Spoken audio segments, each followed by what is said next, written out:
நீங்க ஒரு நாளைக்கு 500 கேலரி தான் எடுக்கணும்னு வச்சுக்கோங்க. நீங்க அந்த 500 கேலரிய ஆயிலா சாப்பிட்டீங்கன்னா உங்களோட வயிறு இவ்வளவுதான் ஃபுல்லாகி இருக்கும்.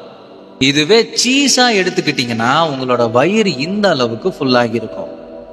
இதுவே கறியா எடுத்துக்கிட்டீங்கன்னா உங்களோட வயிறு பாதி அளவு ஃபுல்லாகி இருக்கும்.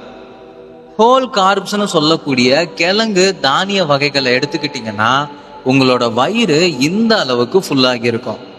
இதுவே அந்த 500 கேலரிய நீங்க ஃப்ரூட்ஸ் அண்ட் வெஜிடபிள்ஸா எடுத்துக்கிட்டீங்கன்னா உங்களோட வயிறு ஃபுல்லாகிடும். இதனால உங்களுக்கு திரும்ப திரும்ப பசிக்காது.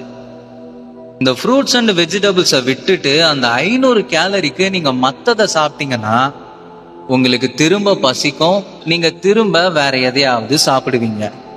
அப்படி இருந்தா உங்களோட கேலரிஸை நீங்க மேனேஜ் பண்ணவும் முடியாது. உங்களோட வெயிட்டை ரெடியூஸ் பண்ண